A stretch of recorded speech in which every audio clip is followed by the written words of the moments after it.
Hola, ¿qué tal amigos de Generación Pro? ¿Cómo están? Pues ya iniciamos un programa más. Les agradecemos muchísimo por habernos sintonizado a través de la página oficial del canal del Congreso y también a través de nuestra aplicación móvil, que ya saben que está disponible para cualquier dispositivo. Entonces, en esta ocasión, pues el tema va a ser visibilidad de la comunidad LGBTIQ+. Entonces, para esto, pues, ¿qué creen? Tenemos a 4 invitados muy especiales. En esta ocasión tenemos a Liz, a Francisco y a Luis. Nos van a platicar acerca de este tema, pero antes, bueno, también queremos saber qué hacen ustedes, a qué se dedican y sobre todo qué los motiva a participar en estos espacios para la juventud. El que quiera iniciar, por favor. Hola, ¿qué tal? Luis Bermúdez, soy economista y laboro en la Cámara de Diputados. Me motiva que considero que es muy relevante una participación activa y focalizada de la diversidad sexual para que nuestra agenda continúe avanzando, ¿no? Solo la unión puede generar avances significativos. Gracias. Hola, soy Francisco Munguía, tengo 21 años, soy estudiante de comunicación con especialización en periodismo. Actualmente soy redactor digital de la revista Hola México, también he colaborado con Telediario Ciudad de México y en Milenio.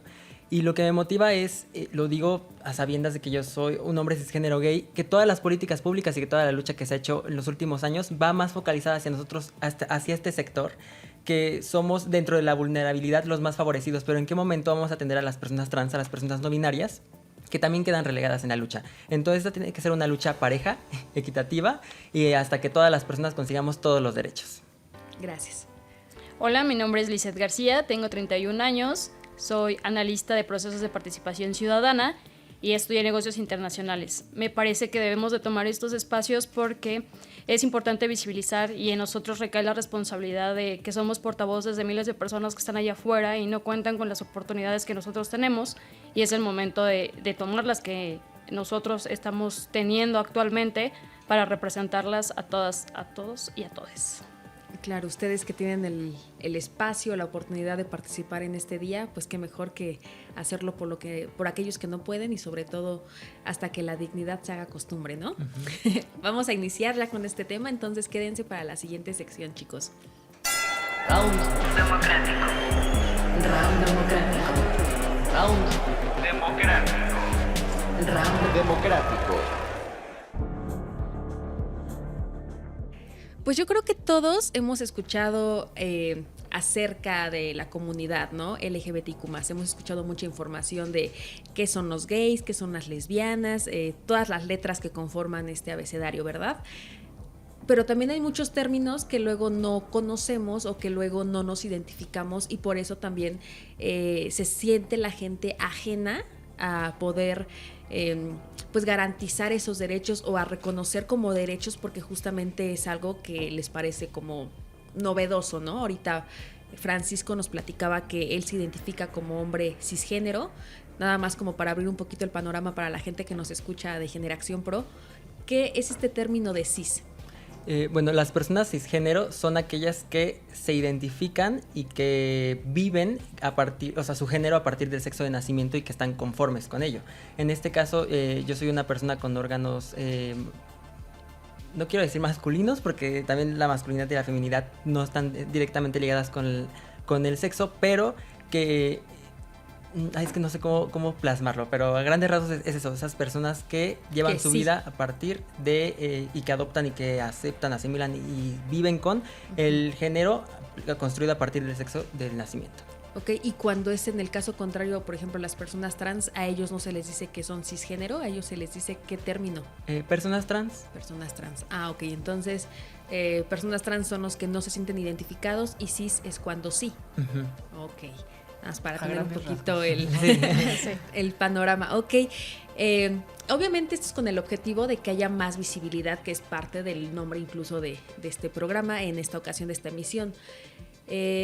Sabemos que ya hay un censo un censo con cuántas personas de la comunidad hay. Obviamente esto es parte de los logros de la lucha que se está haciendo desde estas pequeñas trincheras y bueno, tenemos conocimiento que fue por parte también de la diputada que es presidenta de la Comisión de Diversidad, Salma Loebano, que estuvo abogando mucho para que ya tuvieran cifras de cuántas personas hay para que a partir de ahí se puedan implementar políticas públicas, acciones para poder garantizar que se cumplan los derechos de la comunidad, ¿verdad? Para esta información o de esta información, ¿qué les parece lo más impactante? Además de saber que son 5 millones y que esto corresponde al 5.1% de la población mexicana. Híjole, yo creo que tener datos duros nos abrió una puerta infinita de posibilidades, porque a partir de ahí podemos empezar, y es un punto de partida para empezar a trabajar justamente en estas políticas públicas, ¿no? A mí en lo particular me parece muy importante, muy destacado, que este censo nos dice que de esos 5 millones, la mitad son personas que se identifican como bisexuales, y dentro de la comunidad de la diversidad sexual y la comunidad heterosexual normalmente oprimimos y oprimen mucho a esta orientación sexual. Entonces, el saber que más de la mitad de la población se encuentra como con esta categoría es un dato muy interesante que debe de abrir la puerta como a mayor tolerancia. Y bueno, es la gente que en realidad está también aceptando que es parte de la comunidad. ¿Cuánta gente todavía se siente reprimida, no? Sabemos que México es un país machista, aunque ahorita con el famoso concurso de la Casa de los Famosos ya se cambió completamente el discurso que se traía, ¿no? Porque incluso ganó una mujer trans. Entonces, esto es parte también, aunque no parezca, es parte de igual del logro de estas luchas que se están haciendo para hacer visibles a la comunidad. Entonces, ¿qué les parece más impactante de esta nueva realidad para la comunidad? ¿Sí hay algún cambio o sigue todo más o menos igual? Desde su punto de vista, ¿qué piensan, chicos? Pues desde mi punto de vista yo siento que sí hay un cambio. Creo que actualmente ya es más fácil, empezando desde casa, trabajar y platicarlo con la familia, porque antes era, híjole, ¿qué me va a decir? Es que me van a correr de la casa si digo algo acerca de mi orientación sexual. Creo que todas estas organizaciones que se han creado en pro de la diversidad nos ayudan y a saber que no estamos solos, que hay más personas que nos apoyan, y de igual manera el que nos tomen en cuenta, porque hay veces que meten ahora sí que a gente que ni siquiera es de la comunidad, pero dicen, bueno, yo te meto a trabajar porque necesitamos cubrir esta cuota, ¿no? Y no saben ni cuáles son sus necesidades, ni cuáles son sus principales problemáticas. Entonces, el que nos hagan sentirnos que realmente somos parte de es muy importante. Ok.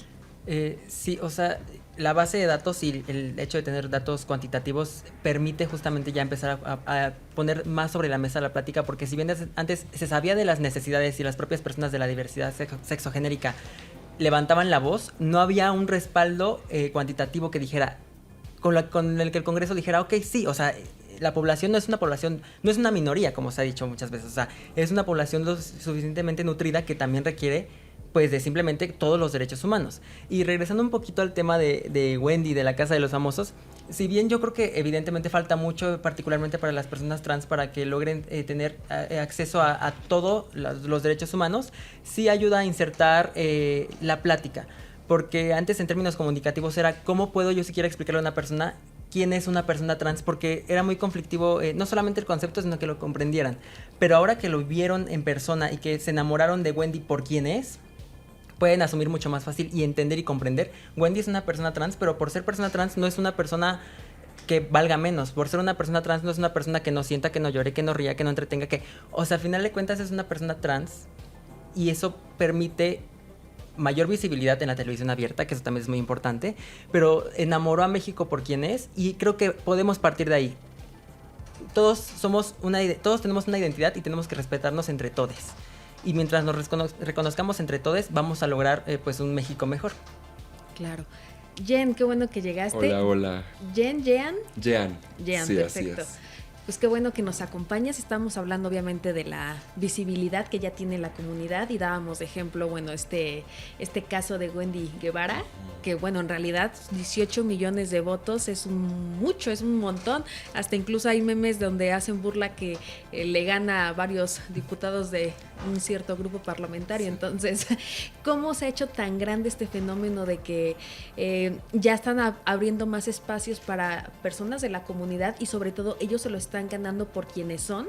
Porque obviamente no es una cuestión de que la gente pues se deje influenciar, ¿no? O sea, en realidad se está enamorando del personaje, de la persona que ella es, de lo que está representando.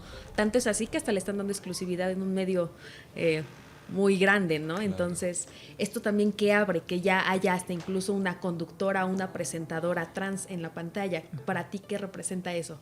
Totalmente, yo creo que este tema tiene que ver mucho con la visibilidad que está teniendo la comunidad LGBTI en los medios de comunicación, pero no hay que olvidar que venimos de las calles, ¿no? Venimos de un movimiento social que exige derechos, que exige cuestiones que tenemos en la agenda. Y ahí se ha pasado también a los medios de comunicación, ¿no? Hacer este tipo de ejercicios como radio, podcast, televisión es muy importante para visibilizar, ¿no? Creo que Wendy, justamente como decían los compañeros, lo que ha ganado es el corazón de muchos y muchas. Es sentirse identificados, ¿no? Porque antes en los medios de comunicación se ponía a la comunidad LGBTI como burla, ¿no? Como la comedia. Tengo a esta persona homosexual o de la diversidad como una burla. Y más en los medios de comunicación, porque los medios de comunicación se ve que si no eres bello, si no eres hegemónico, no puedes entrar a este mundo. Entonces, ¿qué pasa cuando entra una mujer disidente, una mujer que viene de las calles, que viene de una situación difícil? Ella lo escribe, estuvo como trabajadora sexual, entonces es una imagen completamente diferente, pero se ganó a la gente gracias a su carisma, a su forma de ser, a esta peculiaridad que ella tiene como persona, y como dices, no le han dado exclusividad, pero me da gusto porque sale del canon, y cuando ella gana empieza a pronunciarse ella, pero también empieza a producir una plática distinta de lo que es este personaje, ¿no? Tanto que la han invitado a otro tipo de espacios y me gusta que esté rompiendo con ese canon que habíamos visto en la televisión. Es que está rompiendo tanto porque ya nos platicaban otros chicos que en unas ocasiones anteriores habían venido aquí a Generación Pro, que por lo general el estereotipo, pues, ¿cuál es, no? Que hasta incluso no pueden trabajar de otra cosa que no sean en estética, belleza y trabajadoras sexuales. Claro. Entonces aquí se abre justamente pues un panorama distinto en el que se puede ser lo que quiera ser. ¿Sabes qué pasa? Que va mucho más allá de un estereotipo, ¿no? Sigue siendo una realidad social que pasa en México. ¿Por qué las encasillan en esto? Porque justo la encuesta de la que estamos platicando, este censo, dice que las mujeres trans en promedio viven 35 años. Esa es su esperanza de vida en México. Entonces, obviamente, lo vemos con Wendy, ¿no? Una mujer que tuvo que ejercer el trabajo sexual para poder salir adelante, que no pudo estudiar hasta la primaria. Todo esto nos dice mucho porque es una realidad que siguen viviendo las personas trans actualmente. Entonces, va muy lejos de ser un estereotipo.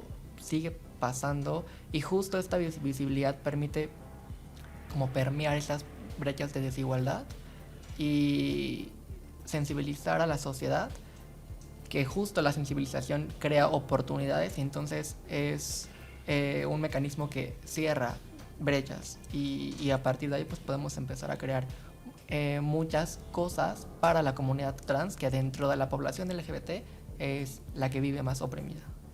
Claro, pues hay cifras que destacan que sufren tanta violencia que hasta incluso también las desaparecen. También sufren mucho las desapariciones forzadas por parte de pues algunos grupos, ¿no? Que no están de acuerdo todavía con la comunidad. ustedes como jóvenes, como esta nueva revelación fresca, ¿qué consejos o qué alternativas se podrán implementar desde el Poder Legislativo para poder garantizar esta visibilidad de la comunidad? Obviamente este censo que se creó, el censo arcoíris, y que también que se exijan cuotas para poder establecer que haya espacios de la comunidad, pues ya son unos pasos, ¿verdad? Unos pequeños logros, pero ¿qué otras cosas se podrán implementar para garantizar que haya visibilidad y sobre todo que se les pueda respetar sus derechos? Pues creo que una de las deudas que hay en el Congreso es, en el artículo primero constitucional dice que entre todos los motivos por los cuales no debería existir la discriminación dice preferencias sexuales. Y eso es un concepto mal empleado que se ha dicho ya desde hace muchos años, que lo correcto es decir orientación sexual. Entonces, desde que no se están implementando los conceptos básicos, creo que no se nos está reconociendo. Entonces no se construye la identidad, y si no tienes identidad, pues tampoco puedes llegar a los otros derechos. La identidad es la llave de los demás derechos, ¿no? De vivienda, seguridad, trabajo, educación. Entonces, lo básico, lo que yo, más que recomendación entre nosotros, que lo tenemos muy claro, sino que a quienes nos estén escuchando, es exigir que se reconozcan los conceptos primarios en la Constitución. No solamente cambiar preferencias por orientación, que es lo adecuado, sino también incluir identidad y expresión de género, que también son otros conceptos que a veces quedan invisibilizados porque la lucha se concentra en la orientación. Sí, pero la identidad se vive también en cómo tú te desarrollas frente al mundo, en cómo te expresas frente al mundo. Entonces, con esos tres, creo que podría ser un gran paso para de ahí arrancarnos con más reformas y legislaciones, pero ya con esa base.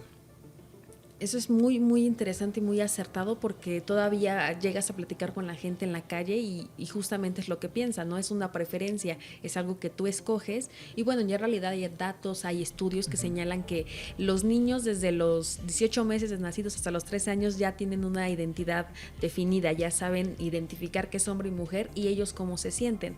Entonces, pues justamente para poder garantizar estos derechos sí sería muy acertado que ya se establezca tal cual estos términos como tú lo planteas. De este discurso, de estos comentarios como tan casuales que pasan luego con las pláticas con sus familias, sí los han escuchado, ¿no? Como que siguen diciendo lo de la preferencia. ¿Ustedes tienen alguna anécdota que nos quisieran compartir respecto a esto?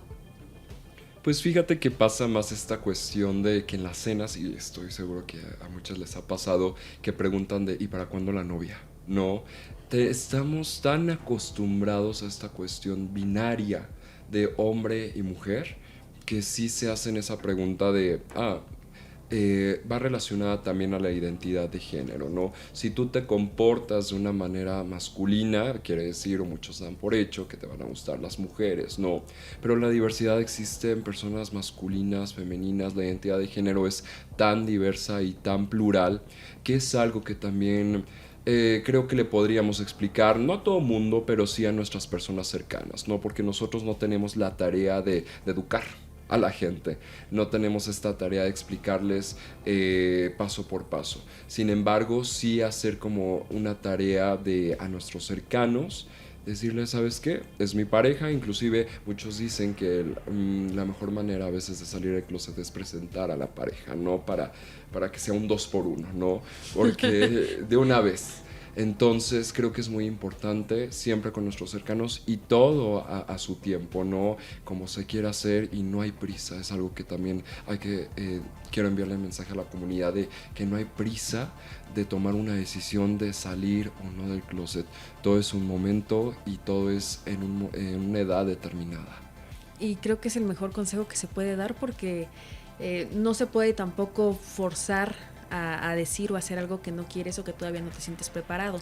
Y ahorita, hablando de educar un poquito a la gente, les estaba yo preguntando unos términos que luego son un poco desconocidos como para la gente de pie, ¿no? El cisgénero, por ejemplo, y ahorita que mencionaste también lo de binario, ¿nos podrías dar como la definición de qué significa binario y no binario? Porque yo entiendo que binario es como todos y no binario la comunidad, Claro. aunque esté mal. Mira, dentro de nuestras siglas de la comunidad ya se agregó la letra Q, ¿no? Que es queer, que es también un nuevo término que no es viejo. Digo, ya tiene tiempo más bien.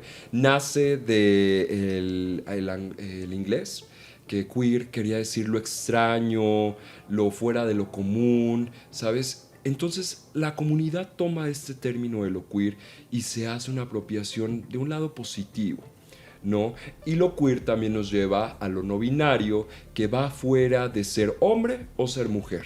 Así de sencillo. Y sí causa ruido porque dicen, muchos salen con este argumento de, es que los cromosomas, es que existe hombre y mujer. No, aquí hablamos de la identidad de género, que cómo se siente alguien de la comunidad. Puede ser como hombre, como mujer, como los dos. Se puede vestir como quiera y no tiene que entrar necesariamente dentro de los cánones de hombre o mujer. Puede ser una persona queer, una persona no binaria, y muchas lo que hacen es usar el lenguaje diverso, cambiar su identidad y cambiar su nombre. Y están en todo su derecho. De hecho, en Ciudad de México estamos también haciendo la tarea que el lenguaje no binario y la identidad no binaria tome fuerza para que esté en los documentos oficiales. Es una tarea que tenemos muy importante, al menos en este año. Y de hecho se ha notado que ya hay un poquito más de avance en estas cuestiones para garantizar sus derechos y sus necesidades. Por ejemplo, el término de las identidades, de poder cambiar tus documentos, también que ya se acepten, por así decirlo, los matrimonios de parejas iguales. Entonces, además de estos avances que se han tenido, ¿qué otros necesitamos ya para la comunidad? Yo considero que tenemos que dejar de legislar únicamente enfocado a crear marcos normativos, ¿no? A ver, el marco normativo dice que si a una persona la asesinan por su orientación, identidad o expresión, es un crimen de odio y se tipifica de una forma distinta. Eso no ha sido suficiente para que nos dejen de matar. Uh-huh. ¿Qué se necesita? Tenemos que legislar con un enfoque completo, una estructura completa. Sí requerimos marcos normativos que regulen y que nos protejan y que nos permitan acceder a la reparación del daño, pero también requerimos un presupuesto para poder trabajar, ¿no? Justo para poder crear políticas públicas, programas, proyectos, pero también requerimos conciencia social. Porque de nada sirve que tengamos presupuesto y que tengamos un marco normativo que nos proteja si la gente nos sigue discriminando, nos sigue matando. Y creo que eso es tarea fundamental de los legisladores, ¿no? Tienen que entender que solo legislando en esta triada vamos a poder obtener avances significativos. De otra manera, y se ha demostrado, ¿no? No estamos avanzando. Entonces, ¿considerarías que además de tener, a la diputada Salma Luébano y también a María Clemente, necesitaríamos más espacios para la comunidad para que puedan atender estas cuestiones? Totalmente. Necesitamos más y no dejarle la tarea únicamente a las diputadas, ¿no? Nosotros, como parte de sociedad civil, organizaciones civiles, tenemos que ser parte de todo este cambio, de toda esta lucha. Siempre les pongo el ejemplo del Frente Nacional por la Familia, ¿no? ¿Por qué el Frente Nacional por la Familia pesa tanto? Porque es un frente organizado. ¿Qué pasa con la comunidad LGBT? Particularmente con los que hacemos activismo, no logramos organizarnos. Y entonces están las leyes puestas sobre la mesa, incluso ya están dictaminadas, pero no pasan. Y no pasan porque no hay una colectiva que le dé seguimiento, que tenga un peso importante y que entonces pueda focalizar esfuerzos y realizar el cabildeo que se requiere para que suceda. Hasta que no estemos organizados, no vamos a poder avanzar. Y ya que comentas esto de ustedes que hacen activismo, que forman parte de organizaciones, ¿cuáles han sido estos proyectos que ustedes desde su trinchera han podido ir desarrollando? Bueno, en lo personal, uno de los principales proyectos que tenemos es que como parte de un comité de diversidad vamos a las escuelas, platicamos con los jóvenes para saber en temas de diversidad cuáles son sus principales necesidades, cuáles son sus principales problemáticas, en qué podemos apoyarlos. Y de igual manera tener pláticas con los padres de familia, porque luego pasa mucho que su hijo le dice, oye, pues es que sabes que yo soy gay, ¿no? Y el papá, como siempre, es que no sé qué hice mal. O sea, no es que los papás hayan hecho algo mal, ¿no? Y hay que también hacerlos entender que no es su culpa, no nos dieron una mala educación o algo así. Entonces es como hacer foros y platicar sobre estos temas, hacerlos saber que ellos no hicieron nada mal, sus hijos tampoco hicieron nada mal, y estar llevando este tipo de temas principalmente a zonas vulnerables donde la información no llega. Y más, yo vivo en Tlalpan, entonces hay una zona que es específicamente de pueblos originarios y ahí todavía se da mucho el machismo, ¿no? Entonces hablar sobre temas de diversidad es todavía un problema mayor. Entonces hay que llegar a esas zonas y llevarles la información necesaria para que ellos también pues aprendan y aprendamos de ellos. Pero bueno, están cumpliendo con el objetivo de poder visibilizarlo, porque Claro. se habla, se pone en la mesa y se hace un discurso un tanto incómodo posiblemente, pero es necesario que siempre haya comunicación, ¿verdad? Entonces, qué bonita labor. ¿Por parte de qué organizaciones? Pues yo soy parte del Comité de Diversidad de Movimiento Ciudadano, entonces estoy en la alcaldía Tlalpan con Jóvenes en Movimiento y estos espacios son los que ocupamos para llegar hasta estas personas. Perfecto. ¿Y cómo le hacen, por ejemplo, si algún chico quiere que pues le hablen a su papá para poderles explicar Sí un nos poquito? pasa, sí nos ¿Sí? pasa, no es muy seguido, pero sí, luego hasta llorando, ¿no? Dicen, oye, es que yo quiero decirle, pero es que mi papá es muy machista, si le digo siento que o me va a pegar o se va a poner agresivo, entonces es así como que, oye, tranquilo, no estás solo, estamos contigo, vamos a ver de qué manera te podemos apoyar. Entonces, generalmente vamos así como a espacios públicos, un cafecito o algo, empezamos la plática normal y pues ya el chico, la chica dice, oye, quiero comentarte algo, ¿no? Y ya le dice, a veces sí no hay manera de decirle al papá o a la mamá de alguna manera bonita, pero pues es algo que tienen que saber, ¿no? Y aparte pues es su hijo, entonces ¿cómo le dices te voy a desheredar o algo? No, pues no. Pero sí son temas muy delicados a veces, pero o sea, si no nos apoyamos entre nosotros, nadie nos va a apoyar. Entonces Exacto. tenemos que empezar a hacer la diferencia y dicen por ahí, acuerparnos entre nosotros. Perfecto, pues qué excelente labor, ojalá que siga teniendo mucho éxito, que no haya conflictos y si los hay, pues ni modo el que soporte, ¿verdad? Soporten. ¿Y ustedes chicos, alguna actividad que también hagan de este tipo o algo para que puedan visibilizar a la comunidad? Bueno, yo voy a hablar un poquito más sobre lo que creo que hace falta o donde deberíamos enfocar actualmente la lucha. En materia laboral, de acuerdo con un estudio de Human Rights Campaign, hay 252 empresas catalogadas como lugares seguros en México. Esto significa que tal vez hemos focalizado, nos hemos concentrado en crear cuotas arcoíris en los espacios laborales del país, sin darnos cuenta que la gente ya llegó. O, claro, volvemos a lo mismo, quienes están llegando más son los hombres cisgéneros gays. Claro. Pero ya no es tanto el hecho de las cuotas, porque hay muchas empresas, al menos privadas, que sí están contratando su equipo laboral por las aptitudes y no por la orientación, por la identidad o la expresión de género.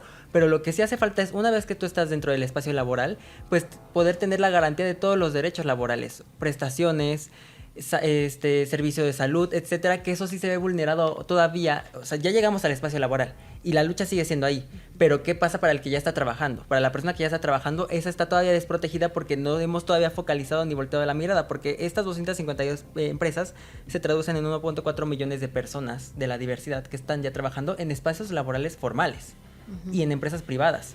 Faltaría contar los espacios gubernamentales, el comercio, los lugares o los trabajos informales, y el número ha de crecer muchísimo. Entonces lo que hace falta es garantías. Y en temas de salud, falta mucho.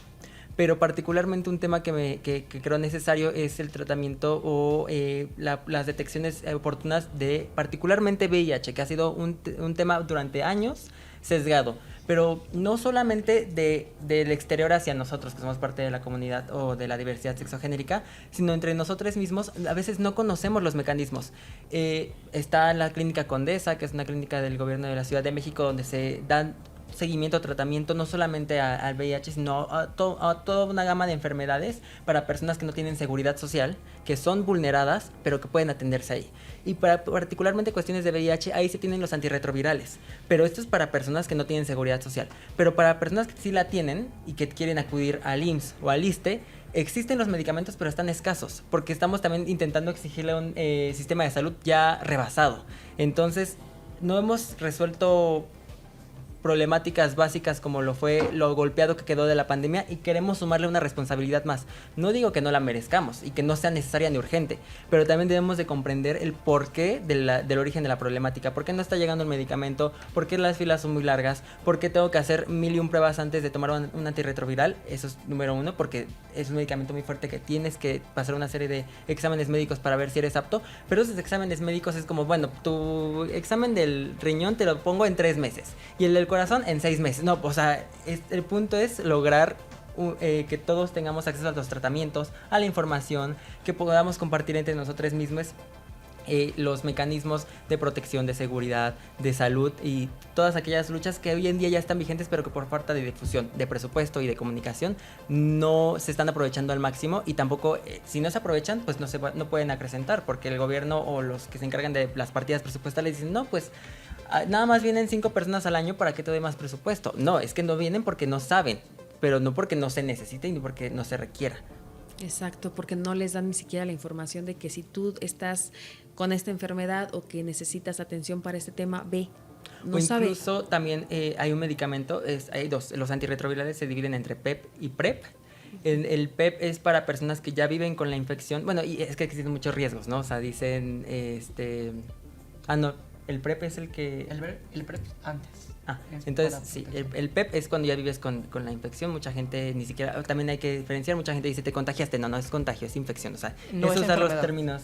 Ajá. Justo, no es enfermedad, es infección, el término correcto. Es usar los términos adecuados, pero mucha gente ya, o es un poco más generalizado el uso del PEP cuando ya vives con la infección, pero también muchas personas no conocen que si tuviste un contacto de riesgo, puedes acudir dentro de las primeras 72 horas de haber tenido el contacto por PrEP, que es profilaxis preexposición, y ese es un mecanismo no de inmunidad, pero sí de blindaje que baja mucho la posibilidad, el porcentaje de infección. En caso de infección, o sea, lo disminuye hasta un 99%. Entonces hay muchas personas que en el terror de decir, tuve un contacto de riesgo, no sé qué hacer, dejan pasar el tiempo o simplemente no conocen los mecanismos y después entran en un estado de vulnerabilidad donde ya tienen la infección y ahora son juzgados por la sociedad, son excluidos del sistema de salud, son excluidos de los espacios laborales, que eso debemos resolverlo, pero también se perdieron esa oportunidad de decir, existe un medicamento que todavía puede ser un último filtro antes de ya entrar, desgraciadamente, y lo digo desgraciadamente no porque sea malo ni porque sea un estigma vivir con VIH, sino porque es la sociedad quien lo ha convertido en eso. Pero se pierde esta oportunidad de decir, existe el PrEP, o sea, puedes todavía ir a un centro de salud, particularmente a las clínicas Condesas, pedirlo, decirles, tuve esta situación, y esos trámites, particularmente los del PrEP sabiendo, bueno, los del PEP, perdón, que ya es cuando estás en las primeras 72 horas, como saben de la urgencia, no son tan tardados, es como, tómalo, porque se sabe que ahí tienes tú las horas contadas, o sea, que el reloj va en retroceso y que las horas son vitales para que el medicamento, el tratamiento haga efecto.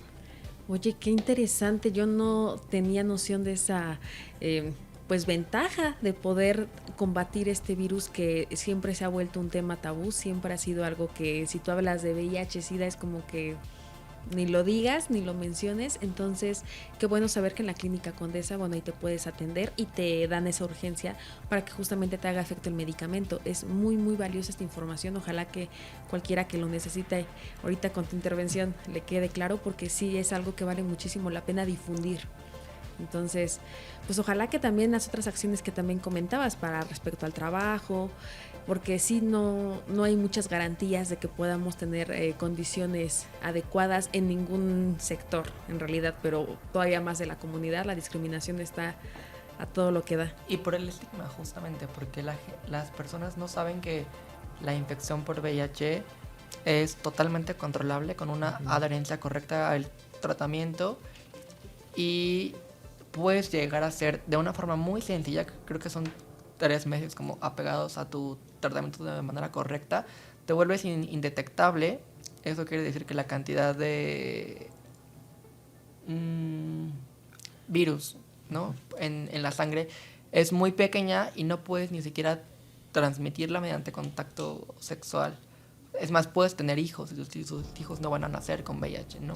O sea, es una enfermedad totalmente controlable y actualmente la esperanza de vida de personas que viven con VIH es igual a la de una persona que no padece esta enfermedad crónica, ¿no?, esta infección crónica.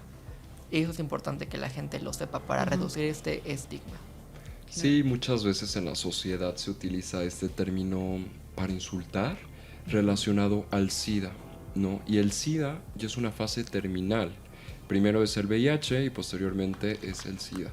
Entonces son cosas totalmente diferentes. Que sí hay que informarse y hay que ver de qué trata, pero también organizaciones de la sociedad civil están haciendo esta tarea de hacer pruebas rápidas, que creo es muy importante. Inclusive en la marcha veíamos que había organizaciones que estaban en esta tarea de hacer pruebas rápidas. Digo, no es un 100% de eficacia, pero sí tengo una certeza, ¿no? Si el virus está en el sistema inmunológico. Entonces, bueno, ya nos estamos yendo un poquito más a lo científico, pero en lo legal creo que también tenemos temas pendientes.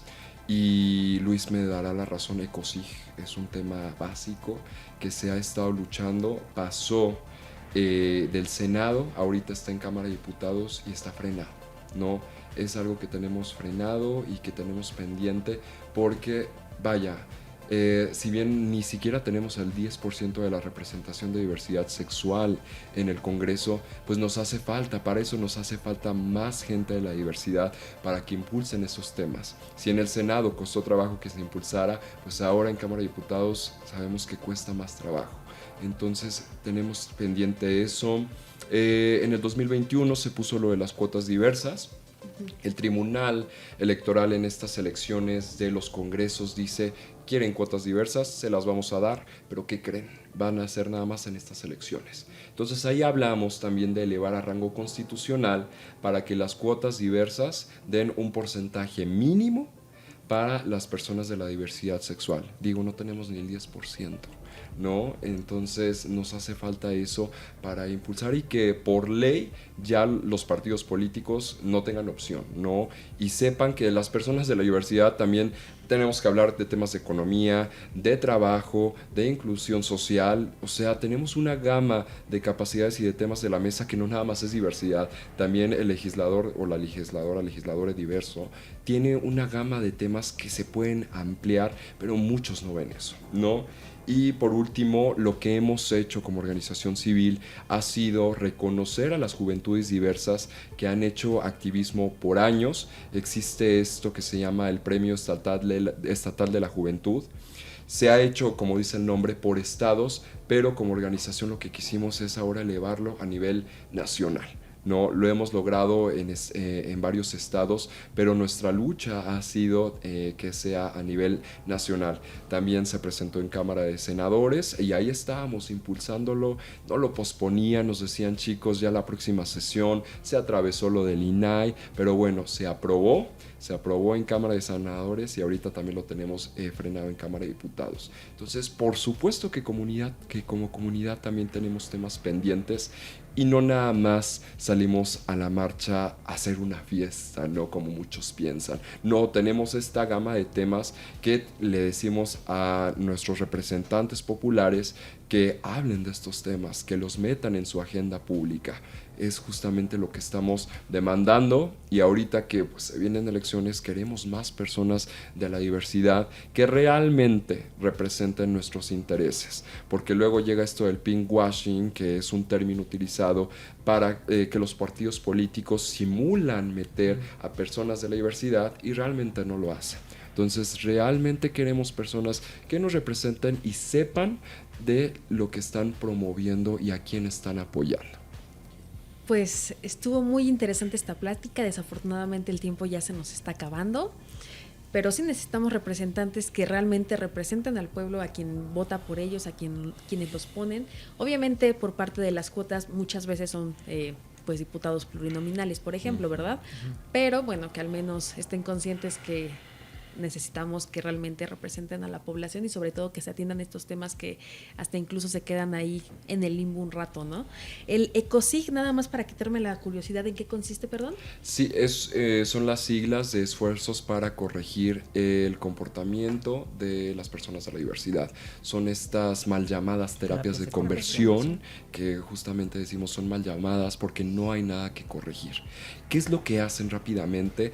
Supuestos psicólogos psicólogas o inclusive estos grupos de superación personal se disfrazan y lo que hacen es cambiar el comportamiento de las personas de la diversidad a través de maltrato psicológico, inclusive maltrato físico o inclusive puede llegar a la violación. Entonces estamos hablando de una violación de derechos humanos que es muy grave y que ha sido normalizada en nuestra sociedad.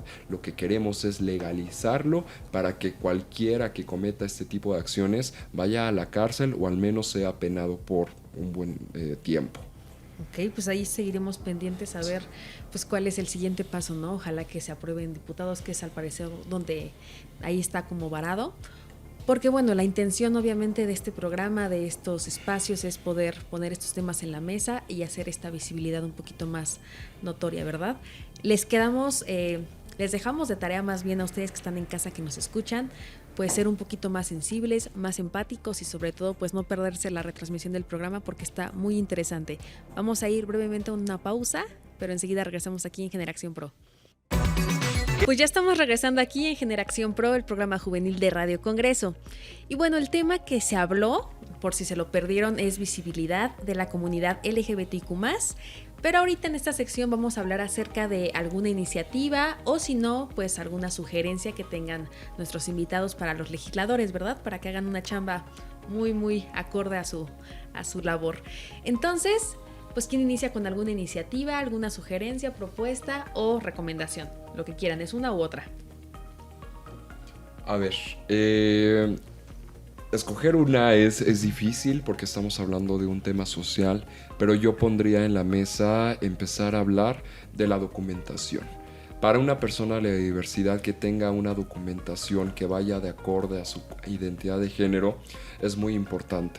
Aquí no nos fijamos en partidos políticos, eso es importante, que en la diversidad no nos fijamos en qué partido nos apoya, qué legislador. Sí está bien que esté el lado político, pero también que nos apoyen, ¿no? Porque a veces tenemos buenas ideas, pero no hay quien apoye.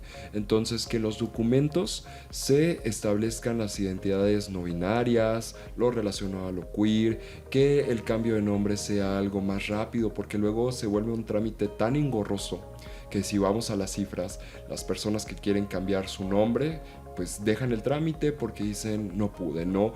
Y no solo en Ciudad de México, se vuelve más difícil si hablamos en otros estados como Puebla, como Guanajuato, que se vuelven más conservadores y dicen, ¿para qué quieres un cambio de nombre, no? Muchos dicen que es hasta por evasión fiscal. No, es por una cuestión de identidad de género, porque nosotros le llamamos el dead name, que es este nombre que ya no se usa y justamente quieren que se muestre su nuevo nombre. Entonces, agilizar estos procesos y que sea un espacio seguro, creo que es muy importante, no solo en Ciudad de México, sino en los 32 estados. ¿Y se establecería para todas las personas de cualquier edad o simplemente cuando eres mayor de edad? Porque también esa es como otro traba que tienen, que necesitan sí ir con tutor, y eso en el caso que se pueda con tutor.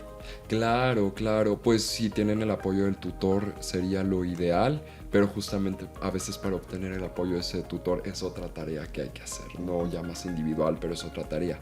Entonces que sea, yo creo que desde que sean menores de edad sería importante que ya vayan desarrollando lo que es la identidad de género, porque también infancias trans es un tema que está mucho en la mesa y que por supuesto que esto de darse cuenta quién es realmente uno nace o es antes de los 18 años. Claro, y nada más como para poner un poquito más en contexto esto de infancias trans, ¿no? Uh-huh. ¿Qué tan beneficioso, aunque obviamente es beneficioso, ¿verdad? Pero ¿qué tan beneficioso sería que inicien su tratamiento para cambio de género entre más chicos, por ejemplo? Uh-huh. Si hay como algún cambio de que lo inicien más jóvenes o cuando son grandes no importa y se puede hacer en cualquier momento el cambio. Uh-huh. Mira, esto pues sí tiene su explicación y por supuesto se puede empezar de acuerdo a que antes de los 18 años que la persona menor lo decida, pero me parece sí necesita también un apoyo de tutor porque todavía no es mayor de edad. Uh-huh. Entonces ahí hay como un vacío legal que se podría modificar o que no sea tan, como digo, un proceso tan engorroso, ¿no? La identidad de género y esta cuestión de querer cambiar o no sentirse en el cuerpo indicado se da en la adolescencia y uno no es adolescente hasta los 18 años. Inclusive yo creo que a los 18 años ya más o menos sabemos qué onda, no estamos viendo. Pero este proceso de saber quién realmente es uno se da anteriormente. Entonces, que sea un proceso más accesible creo que sería lo ideal, ¿no? En internet sí ya hay más youtubers y personas que están guiando sobre esto, sobre qué tiene que hacer una infancia trans, pero en lo público desgraciadamente estamos teniendo discursos de odio de grupos conservadores, de personas que son legisladoras a nivel local y a nivel federal, que están emitiendo un discurso de quieren imponer ideología de género. No, cuando escucho eso digo, ¿cuál ideología de género? Solo son personas que quieren ocuparse de su vida y no quieren afectar a terceros. Y sépanse porque hasta han metido iniciativas en las cuales nosotros hemos ido en contra. Pues yo creo que hay que hacer otro programa de esto porque Sí, también sí, es muy interesante todo lo que hay, porque te lo preguntaba porque personalmente yo sí he conocido a gente que ha iniciado su tratamiento para el cambio de sexo desde más chiquito y en realidad ya lo ves y no parece que haya tenido este proceso, ¿no? Esta transición de que en realidad sí beneficia mucho, que si ya se sienten como otras personas, no se sienten a gusto si se haga este cambio, y obviamente en la documentación pues es básico que lo tengan, ¿verdad? Entonces pues ojalá que se pueda hacer algo, ojalá que sí se haga como realidad a nivel nacional, no solamente para unos cuantos estados. Exacto. Muchas gracias. ¿Ustedes, chicos, iniciativa o recomendación? Yo quiero hacer una recomendación particularmente a los diputados y legisladores que no apoyan el movimiento LGBT. Me parece súper importante. Digo, todos tienen derecho a expresar su opinión y como legisladores tienen facultades de crear iniciativas y proyectos. Que creo que tienen que apegarse a la metodología parlamentaria para poder implementar sus iniciativas. No se vale legislar con sentido común. No les pagamos para que legislen con sentido común. Les pagamos para que ocupen datos, ocupen estadísticas, ocupen datos duros, reales, que se aproximen a la realidad que vive la comunidad LGBT. Este año tuvimos varias iniciativas que empezaron en lo local, se replicaron luego en lo federal, que eran un ataque para las infancias trans, ¿no? Era prohibir las infancias trans. Y el argumento era que habían algunos casos por ahí de personas que se habían arrepentido de generar su transición. Y que entonces por dos personas que habían generado como este proceso de estoy arrepentido, a todas las infancias se les tenía que mermar su derecho a transicionar. Eso es legislar en una agenda personal, ¿no? Eso no es legislar con sentido común, no es legislar con estadísticas. Y eso es bien peligroso porque estás afectando a muchas más personas a las que estás beneficiando. Y creo que, repito, no les pagamos para eso. Y es bien importante que cuiden el discurso que ocupan arriba de la tribuna, súper importante, porque ese discurso sí nos mata, sí nos hiere. Lo que ellos dicen en la tribuna se replica en lo local y luego sale a las calles. Y eso nos ha costado vidas, ¿no? El año pasado tuvimos una ola de violencia impresionante en contra de la comunidad LGBT. Entre el mes de enero y mayo hubo muchísimos ataques y justo coinciden con que en la tribuna se empezó a difundir un discurso de odio que agita el avispero y nos obliga a salir a defendernos. Y la gente nos quiere calladitos, ¿no? Está perfecto que sean LGBT, pero no lo digan, ¿no? Pero no lo hablen, pero no lo griten. Cuando tenemos que salir a defendernos, pues se enojan y entonces nos atacan. Y esos ataques terminan en muertes. Entonces creo que ellos tienen una labor importantísima, ¿no? Que la ejerzan como tiene que ser, que se preparen para llegar al cargo en el que están. Y si ya están ahí, no están preparados, que se vale, entonces prepárense, ya tienen el cargo, ocúpenlo con responsabilidad. Eso sería mi sutil recomendación. Muchas gracias. Pues igual una recomendación, y yo creo que tomando como base todo lo que se ha platicado y la frase que dice todos los derechos para todas las personas, creo que es importante que cada uno de nuestros diputados, senadores o quien sea, si va a tener un equipo de trabajo enfocado a diversidad, pues que sí sean realmente de la comunidad y que no se trate solamente de ven y di que eres parte de, aunque no lo seas, solo por cubrir ese lugar, porque eso, lejos de ayudar, creo que nos pone ciertas trabas y nos pone limitantes, porque no saben realmente qué es lo que está pasando. Entonces creo que sí es importante que si van a crear un equipo, pues esas personas sean parte de la comunidad o se identifiquen con la comunidad para que también desde dentro ellos puedan apoyarnos y nos sirvan también como apoyo a las organizaciones que estamos afuera y sean el vínculo entre las sociedades civiles y nuestros legisladores. Gracias. Bueno, yo enfocándome un poquito más en el tema laboral, me gustaría, bueno, no es una iniciativa que tengo como tan construida, pero sí una sugerencia es que desde la Ley Federal del Trabajo pues se contemple que todas las empresas públicas y privadas tengan un manual transincluyente con procesos de sensibilización y capacitación para su personal, para que sepan cómo llevar a cabo el proceso de reclutamiento de una persona trans, donde se reconozca y se valide la documentación legal, aun cuando por distintos motivos no se tiene el cambio acorde a la identidad todavía de manera jurídica, porque si alguien llega y te dice yo me llamo X, pues nómbrame así, y ya si mis documentos legales no vienen bajo ese nombre, es por otras circunstancias ajenas a mí, porque el sistema no me lo permite y porque seguimos luchando y legislando, pero de momento por favor a mí respétame, ¿no? Y no me excluyas del campo laboral porque el Estado no está garantizando mi identidad. Pero también, además de que se haga una validación de documentación y sensibilización, pues que también se haga un proceso de acompañamiento para las personas que deseen iniciar su transición ya en el lugar del trabajo, donde se pueda reconocer el cambio de nombre y de género en el sistema interno empresarial, pero sin desconocer la antigüedad laboral, ni los derechos ni las responsabilidades, porque ese es otro problema que podríamos enfrentar. La persona que inicia su transición ya estando en el puesto de trabajo, al momento de hacer el cambio de identidad, pueden hacerle esa traba de decir, bueno, es que entonces te puedo contar desde el día 1 a partir de ahorita. No, o sea, yo llevo 5 años trabajando aquí, ¿por qué no voy a tener las mismas prestaciones y los mismos derechos laborales del tiempo que yo llevo aquí? Entonces creo que intentar cuidar y velar y empezar a observar más allá de la cuota arcoíris en los espacios laborales, ya que estás ahí, ¿qué viene a futuro? Y que viene sobre todo, no para la letra, o no para las personas de la diversidad sexogenérica que somos cisgénero y que entramos en el binarismo, sino sobre todo para estos grupos más vulnerados que son las personas trans y las personas no binarias. Eso por un lado.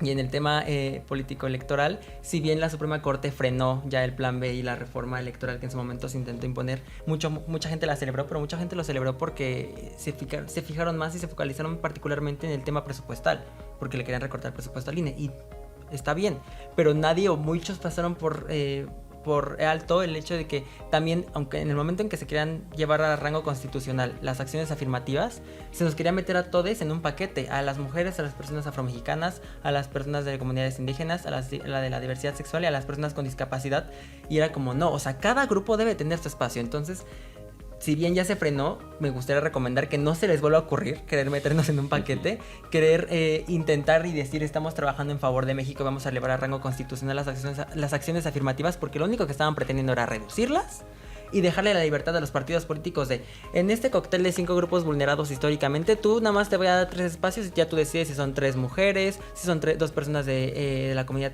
indígena, si son 2 personas de la comunidad de la diversidad sexogenérica. Y también se presta mucho esta, no sé si llamarlo corrupción, pero al ser una cuestión de autopercepción, que no está mal que la identidad de expresión y orientación sea de autopercepción, sí se presta a que se utilice mal y que justamente sea de, ay, di que eres una persona gay para sentarte aquí y cubrir ese espacio. No, se nos tiene que dar verdaderamente el espacio a nosotros, y creo que eso es algo importante para la comunidad, hacer un seguimiento de quién está ocupando esa acción ese espacio que se obtuvo a través de acción afirmativa, para ver si verdaderamente nos representa y número 1, si verdaderamente pertenece a la comunidad. Perfecto, chicos.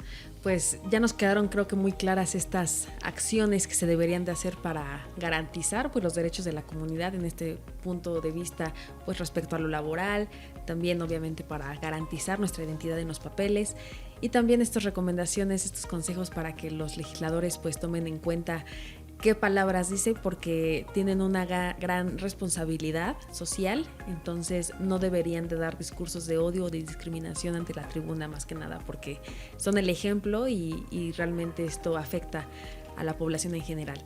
Ya se nos acabó el tiempo de esta sección, así que vámonos a la última porque ya casi nos vamos. La última y nos vamos. La última. La última Y nos vamos. nos vamos, nos vamos, nos vamos. La última y nos vamos. Pues entonces, chicos, su palabra final para cerrar el programa. Yo tengo una frase, pero es frase, no Vas. es palabras, ¿sí? ¿Vas? Porque luchar es algo que nos hace vibrar y más si es por la comunidad. Perfecto, gracias. Bueno, yo me despido con la frase que dice, hay quienes nacen con las puertas abiertas y hay quienes nos las rifamos para abrirlas. Gracias. Pues yo creo que en la lucha siempre debemos tener presente que nunca más debemos darles la comodidad de nuestro silencio. Gracias. Yo les diría que es momento de unirnos, focalizarnos y profesionalizar nuestro activismo. Perfecto. Pues ahí quedaron los mensajes, chicos. Ustedes ya los escucharon. Gracias por habernos sintonizado. Los esperamos, ya saben que los lunes y los viernes a las 3 de la tarde con un programa nuevo y a las 11 de la mañana también tenemos esos mismos días retransmisiones. Les agradecemos un montón que nos hayan acompañado. En producción tenemos a Lulu Ruiz, también a Cassandra Guzmán. Yo soy Paola Salinas y nos vemos en la próxima.